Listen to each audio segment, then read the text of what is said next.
active participation. Whoa. Tell me more about that, Paul Schmidt. Well, active participation is actively doing something in your life in order to reach the objectives that you're looking for, which is bliss. You're looking for joy. If you just sit on the side of that, not really doing anything, you're not going to be going anywhere fast. So I encourage active participation, but it's important how you're participating. So what are some suggestions for participation? Well, one of the things is, as we've discussed before, it's becoming observant. And so one of the areas at which someone needs to become observant is the words that go through their own mind. And that's really important because you're listening to what you're saying to yourself all the time. And that determines what kind of reality you're going to be standing in. So a person with low self-worth, bringing themselves down the whole time, is going to have less energy in which to find their potential or find hope or be able to make informed choices that are going to lead them somewhere. So I call it word shifting, which means, number one, become observant of what it is you are saying to yourself. And have a look at what negative emotions are attached to what it is that you're saying to yourself. How do you feel about what it is you're saying to yourself?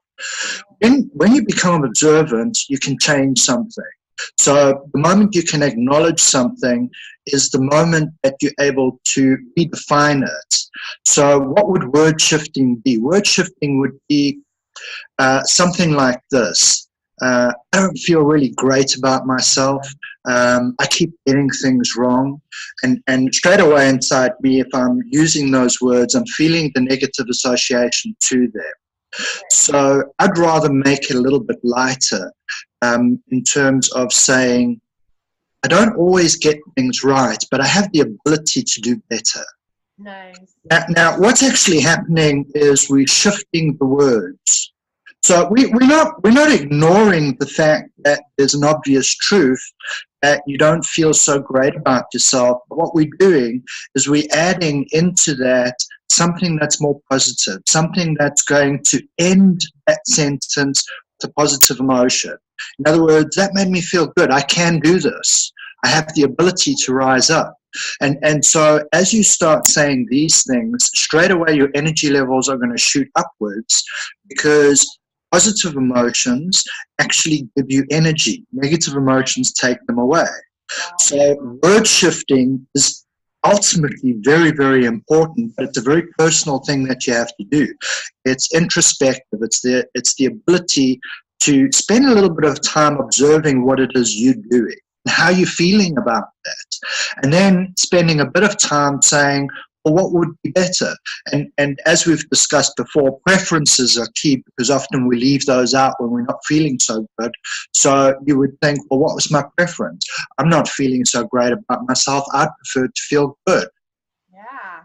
And that might be very simple, but the variant in terms of first statement, I don't feel good about myself, opposed to the second statement, I don't feel that great about myself. However, I have the ability to lift things up, change things.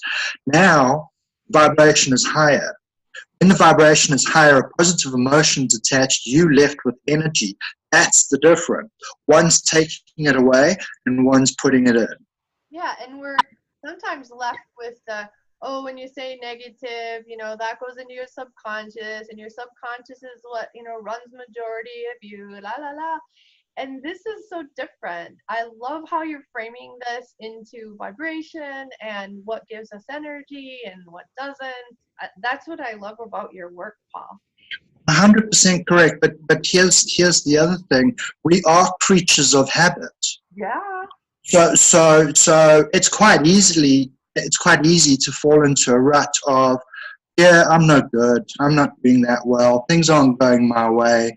And you practice saying that enough times to yourself, and your energy levels are going to dip so low that you're going to feel depressed. So Right. you're at the low end of the dream pool, and you don't want to be there. You Mhm. do not want to be there, because the next most important thing on this list, in active participation, is what choices are you making towards life intention? Mhm. And, Yeah. and, and so if you can't get that first part right, how you expect to start sitting constructively, Right.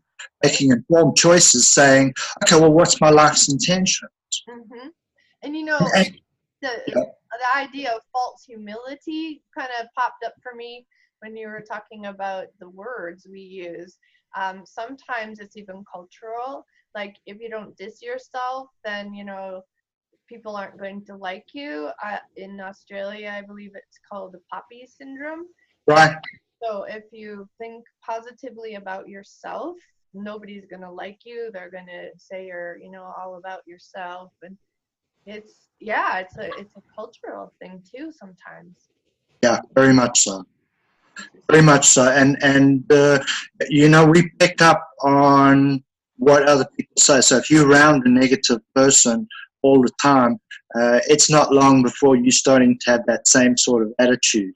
So being observant about what's adding value to your life, Mhm. what's not adding value to your life, is also key, because if you're running around in realities that's not adding value to who you are, Right. you're diminished. Mhm. So you're starting from a diminished place. And what we're talking about in this program is we're talking about how does one actively move themselves from where they were to where it is they want to be.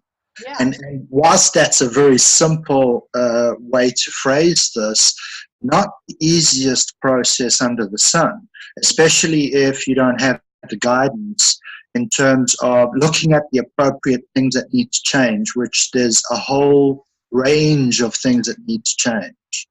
Yeah. So as we talk about the next section, which is life intentions, um, that's a big one, because all of the stuff that we've spoken about before is leading up to this area of being able to sit down and say, well, what is my life intention? Right. And so this begs the question, who am I and who do I want to be? Mhm. Yeah. Now only the individual can come up with that. Mhm. So it's introspective work, and why word shifting comes before that is because the one person that can stand in your way when you're building a life intention is yourself. Mhm. Absolutely. It's not about anyone around you. It's about how do you feel about yourself. What is it that you're saying to yourself? Yep. And so you want to build up that energy. You want to build up that positive expectation for what it is you as an individual can create. Yeah, which is outside of, well, what is everybody else going to think about me, So Australia tall poppy syndrome. Yeah, Not the yeah, point. It's you, right? Where you're right, at with. right. So in building life intention, it's more on a serious note. In other words, what I would incorporate into that is what gives you meaning and purpose in life. What would you like to do that would offer you meaning and purpose? What would you walk away from every single day feeling stimulated, saying, wow, I took a couple more steps forward. I'm a little closer to my dream. I'm closer to realizing who it is I wanted to be. And so it really is, I can't give the answers to people and tell them this is where you need to be in life, so position yourself here. They have to be able to do that. But in order to be able to do that, they have to become aware enough of their shortcomings, which is all these processes that led up to this process, in order to be able to make what I call making an informed choice. Nice. And that's the key. Mhm. The key is once you've built up enough observational skills and you've gotten to know yourself a little bit better, Right. Now you can start making informed choices. You can say things like, is this choice that I'm making something I've made before? Is it something I'm repeating? Is this choice something that's going to add value to my life? Are these people that I'm going to be connected to going to take energy away from me or add value to who I am? Now, these are big questions. Very. This is defining stuff because, I mean, Linda, what we're talking about here is the simplicity of making a choice. Yeah. But you make the choice, and the consequences of that choice are going to follow. Mm-hmm. So if you're not making an informed choice in terms of having a look at everything that's involved with making that choice, Right. then you're not going to be able to move forward in life to where it is you want to be. So let me put that into different words and into context. If you don't go through all the work that we've already currently spoken about and become observant enough of negative things that are pulling you down, negative practices and behaviors you have, and then you decide, okay, well, I'm going to skip everything and just move to life intention because I got an idea of where I want to be. You'll make that choice, but you will repeat all the stuff that you haven't worked through. And that's the importance. In other words, if someone wants to start a process and come out the other side, they want to be able to say, I have successfully moved from where I was into this new way of living. Right. And I can feel the difference. Mm-hmm. What's more important is straight away vibrationally it's attracting from the universe. And so if you're attracting on those positive notes that we were speaking about, Right. reality, people, places, and things will start connecting to you that are in favor for the vibration you have. Yeah, and that's So there's no pretending here. The universe is something that you can't get. You can't go along and say, you know what, I'm positive, I think good things, I'm happy, but then in your head you're thinking, oh, I wish everybody loved me, and I'm all alone. And the universe picks up on the stronger vibration, which would actually be in this situation of what we're saying, would be, I'm all alone and nothing comes my way. And the universe is going to be saying, okay, cool, we're going to give you a little bit more of that. Because that's what you're asking for vibrationally. Yeah, it reminds me of the reticular activating system, the RAS. It's like a That's it. you just Yeah. put in whatever, and then that's what happens. And it's also an energy that just like it will attract it right in for you. I love that. My favorite is that you say to kids, don't jump on the bed. Well, the RAS only hears jump on the bed. It doesn't even hear the negatives. It just Right. oh, this is what you want. Here we go, right? So Right. it's even scientifically proven. This Right. talk of like, oh, the universe will give you this and that. Interesting. Right. And excuse my language here, but one of the common phrases, and it's not so wrong, in other words, this is commonly used by people in terms of saying, well, karma's a bitch. And you know, the interesting thing about that is the theory behind it is what you put out, you get. Mm-hmm. And so one has to really realize, what am I putting out there? What am I putting out there? Yeah.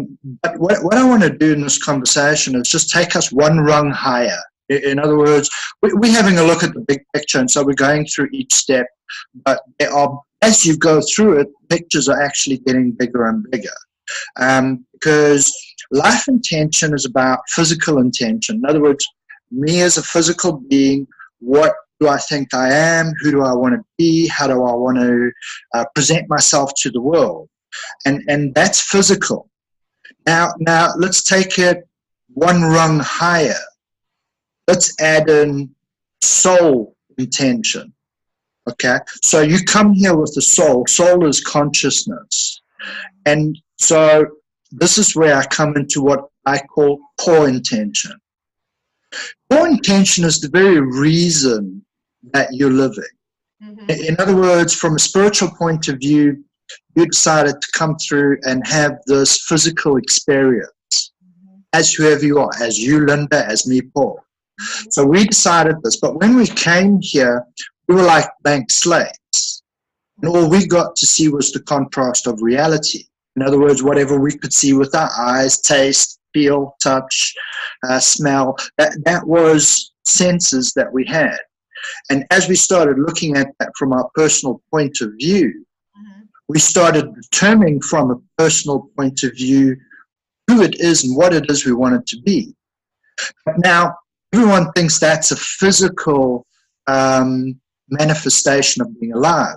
It's actually not. It's actually part of soul intention, because soul knew before your coming exactly what it wanted to do whilst being physical.